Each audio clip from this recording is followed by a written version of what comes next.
Congress BRS పార్టీలు తెలంగాణ అభివృద్ధికి నిరోధకులని BJP రాష్ట్ర అధ్యక్షులు రామచంద్రరావు అన్నారు. మెదక్ జిల్లా నర్సాపూర్లో సభను ఉద్దేశించి మాట్లాడారు. రానున్న రోజుల్లో జరిగే మున్సిపల్ ఎన్నికల్లో నర్సాపూర్ గడ్డపై బీజేపీ జెండా ఎగరవేయాలని, తద్వారా నర్సాపూర్ అభివృద్ధి శరవేగంగా అభివృద్ధి చెందుతుందని అన్నారు.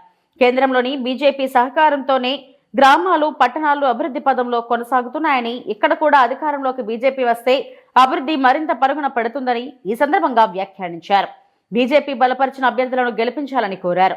కార్యక్రమంలో పాల్గొన్న ఎంపీ రఘునందన్ రావు మాట్లాడుతూ, పట్టణాల అభివృద్ధికి కేంద్ర ప్రభుత్వం పెద్దపీట వేస్తుందని, బీజేపీ అభ్యర్థులను గెలిపించాలని కోరారు.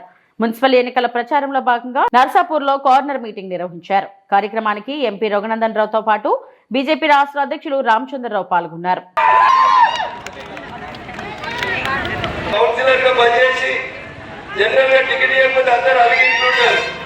కానీ నా వార్డు రిజర్వేషన్ వచ్చింది. అయినా సరే సోదరుడు కోడ రాజేందర్ గారు 12వ వార్డు నుంచి పోటీ చేస్తున్నటువంటి 3వ వార్డు నుంచి పోటీ చేస్తున్నటువంటి కుమార్ గారు,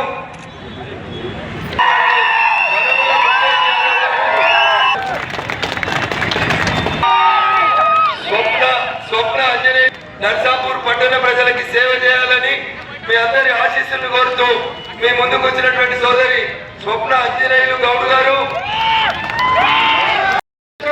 కార్యకర్తలు గ్రామాలను చూసినా తప్ప యాడ గుట్టలు ఏర్పడ్డాడు, గుట్టలు మొదలు పెట్టిరు.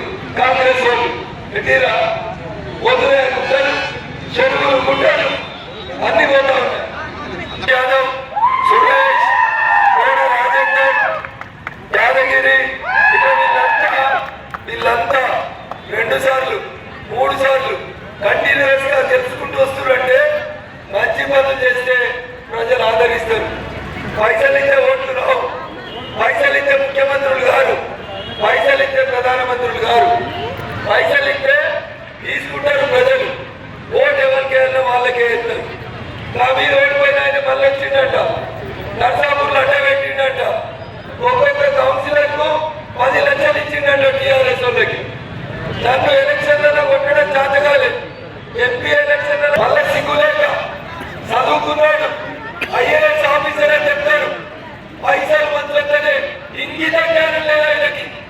మళ్ళీ వచ్చి నర్సాపూర్లో కూర్చొని 10 లక్షలు ఇస్తా, ఒక్కొక్కరికి 4 లక్షల మంది ఇస్తా అని చెప్తున్నట్ట.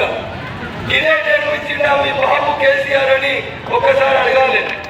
అదే నేర్పించుంటాడు. బాగుంది, తిరుగుంది, దావతులు చేసుకోడు తప్ప డబుల్ బెడ్రూమ్లు అడగద్దు, పిల్లలకు ఉద్యోగాలు అడగద్దు, కంపెనీలు పెట్టి కొలువులు కావాలని అడగద్దు. పట్టణంలోకి వెళ్ళి చెత్త తెచ్చి నర్సాపూర్లో ఇదంటే మంచిగా సపోర్ట్లు కొట్టి హరీష్ రావు, సునీత, లక్ష్మారెడ్డి అందరూ వాళ్ళ దగ్గర పైసలు తీసుకొని పట్టణం వల్ల చెత్త తెచ్చి నర్సాపూర్ అడుగులో లేకమంటే నేను కొట్లాడి ఎంపీగా చెత్త నాటినామంటే అది కేవలం బీజేపీ తోటి మాత్రమే సాధ్యమవుతుంది. వాళ్ళే పొగని కొద్ది పొగసాలకు ఎక్కినట్టు టీఆర్ఎస్ లో పర్మిషన్ ఇస్తాడు, హరీష్ రావు సంతకాలు పెట్టిస్తాడు, మళ్ళా వాళ్ళే వచ్చి టీఆర్ఎస్ వల్ల ధర్నా చేస్తారు.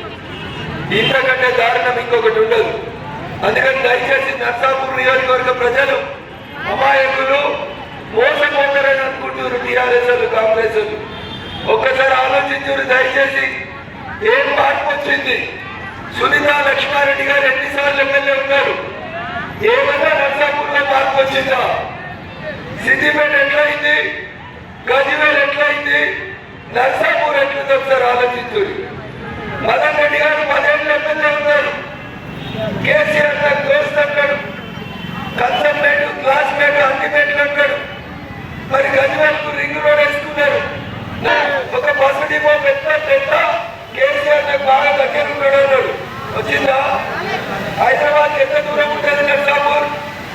ఇంటిలో ఉద్యోగం అన్నారు, అది దిక్కులేదు. కాంగ్రెస్ వాళ్ళు వచ్చినాక నిరుద్యోగ వృద్ధి ఇస్తామన్నారు, అది రాలేదు. మరిన్ని అప్డేట్స్ కోసం మా ఛానల్ ని సబ్స్క్రైబ్ చేయండి.